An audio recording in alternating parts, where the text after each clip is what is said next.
Yeah, hi. I really don't know how to start this. This is take two because the first one was so scatterbrained. I'm doing a commentary on time lapse videos. That's what I'm doing now. I don't know what you're doing, but that's what I'm doing right now. Um, I did not want that. I did not want to upload a time lapse drawing session uh, in silence. I don't know why. It just creeps me out. I don't know why. I'm just gonna be real and say that I didn't want it, so I'm just going to kind of rag on myself, and I'm going to go over the previous evening's session, and just sort of give a little insight. See right here, I haven't drawn in about 2 weeks, maybe 3 weeks. So I was very rusty, and I was struggling massively for like the first 40 minutes with perfectionism, uh, just knocking the rust off, getting the motor like running and lubricated and everything again, getting the moving parts going. Because when I don't draw for a long period of time, everything that I know seems to go out the window, which is what I was struggling with right here at this point. Um, I knew what this panel, like this left panel, I knew what it was. I knew what it was going to be. Like here I am, I'm making like little marionette dolls just to get myself reacquainted with um, the proportions and stuff. And I knew what it was supposed to look like. What happens is when I get very rusty, um, I get insecure. When it's actually go time, I get very insecure, and that insecurity comes out in perfectionism, which becomes way too technical. What I needed to do right about here was just flow, which I just started doing. Everything before that, I was making lines. I was trying to get everything proportionately correct to my sketch, my original concept sketch, which is very rough. And it's on a little piece of paper to my left as I sat and drew. And yeah, of course, I reproduced it pretty well and exceeded it, of course, because it's not just a little sketch on a piece of paper. Um, just like this commentary, this is going up. I'm not doing a third. Like the first one was so out of it. It's almost like I was tired and I needed a nap, and I started rambling, and I wasn't holding a coherent thought together close enough that I just couldn't subject anybody to that. Um, but this one's going up because I know what I did wrong. I know, I know my flaws. I know how Daddy did wrong. Um, let's see. This session was just about getting the ball rolling again because I knew it was going to be rough. I knew it was going to be rusty. I didn't expect to get all of the penciling done, and I didn't get all of it done. I didn't expect to. It came out better than I would have expected. Because that's the problem, is that if you are away from something for a certain amount of time, or even if you are, even if it's go time, like sometimes your expectations, they sort of block your ability to, I don't know, have fucking faith in the fact that you will be able to put that down onto paper. See, I don't even know what that means. See, right now, I started getting into the flow because, as you can see, I started allowing myself to play with this pose. Like, I didn't like it at first, and I tried a bunch of different ways. Sometimes it was a little more, I should have maybe kept it the way I just had it with the leg on the left extended forward. Sometimes it was coming off a little too effeminate. I never ended up putting clothes on this man. This is a comic book that I'm making. I don't know what I'm doing. I really don't. I'm doing it digitally. I don't know who does that digitally, but I'm doing it to scale. That's why you see the bleed lines and the safe area lines and stuff on the outside of this comic book page template. So yeah, I'm making this thing, and I'm gonna make time lapses for it because I'm going to just record my sessions like this, and I'm just gonna record my drawing sessions, and I have to assume that I'm gonna get better at getting things in motion, and also these commentaries.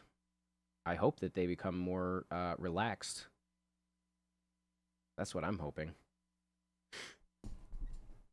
Um,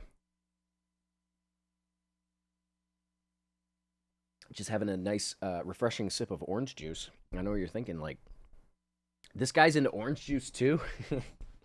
Maybe you hate orange juice. I don't know. See, I'm running out of commentary steam. Um, so yeah, the without giving anything away, I was thinking, how can I do this without giving away every single page? Like, I still want this to be something to be imbibed. I do care about the story. I enjoy it.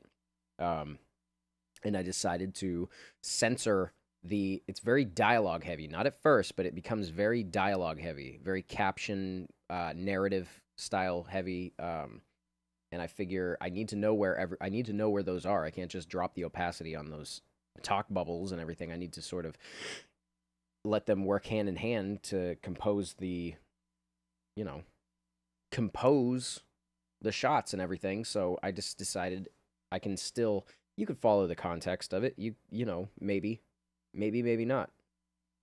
But either way, I have I have all of that censored. Except for one thing. I did forget one thing. It's very small, and I realized after the fact that it was, you know. Now right here, I was playing with this character's hair because I really don't know what I want to do with it. Hair is one of my issue sore spots. Not forever. It's just one of the things that I have to work on. There goes my little marionette. I decided I wanted nothing more to do with that. Sound effects, I didn't give a shit. I was gonna leave those in. I don't care to censor those. Here's me looking up. I'm pretty sure I was looking up a reference photo right now.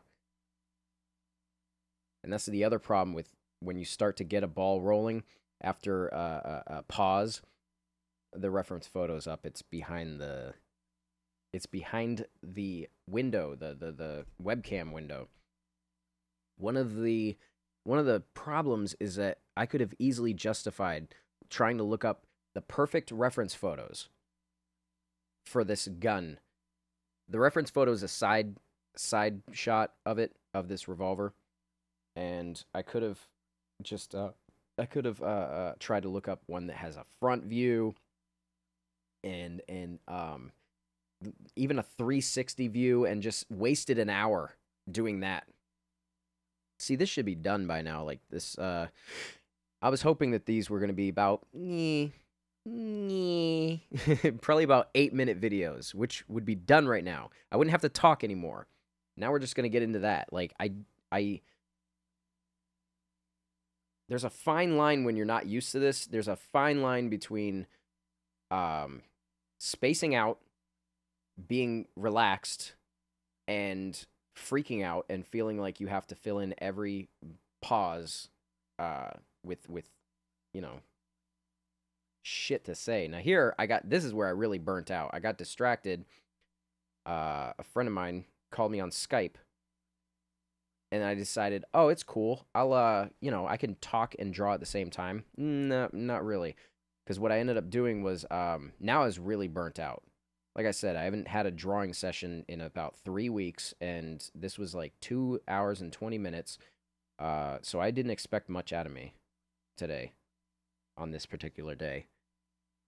Because what happened is I'm drawing this gun, and I'm drawing the hand wrapping around the gun, and I got very lazy. I didn't even want to look at my own hand. I just started throwing shit at the wall, just like with this video, just like with this commentary. I'm just throwing shit at the wall. So that's what I was doing with this hand wrapped around this gun. I didn't want to look at anything. I just wanted to keep flinging shit from imagination to see what would try to make it, like, just try to shoehorn it to work. And I ended up, which I'm actually happy about, because most times I would just want to, that perfectionism gets in there. That perfectionism, the one that makes me say, delete this commentary. This is not good. This is not good shit. Instead of saying, maybe you'll get a little bit better. Like, maybe, you know, maybe if you just throw it up there, then you'll continue doing it, and then you will get better. See, look at this. That's good boy. I like that. I like that I'm willing to just, you know, say, screw all of that. Let's try another approach when you don't like it. Because most times I am stubborn in that way. I don't want to, I don't want to admit defeat. I don't even know if I liked the first iteration, or the first shot at this redo. Actually, I didn't like it at all. Another problem with, perfectionism, and not being able to live up to your own expectations is, see, I was onto something now. I knew I was onto something. I was just being obnoxious. Not obnoxious, but I was just being stubborn. I didn't even want to, like, look to see what I was doing wrong. But it did get passable when I started throwing in that shoulder, a foreshortened arm, all the way up to the shoulder. Then it started making a little bit more sense. There's still a little something off about the angle of the gun. But anyway, one of the if you can't tell, I'm anti-perfectionism. I think it's stifling. I think that it puts you into a stagnant state when you don't want to see. Look, now it's kind of coming together. The angle of that hand when I start throwing in the shoulder and the elbow and all that.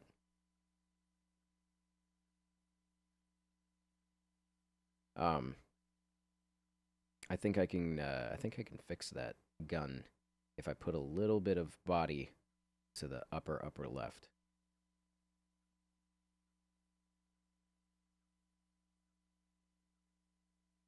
Either way, if I found a reason to, I could find a reason to justify. Oh, really? That's the.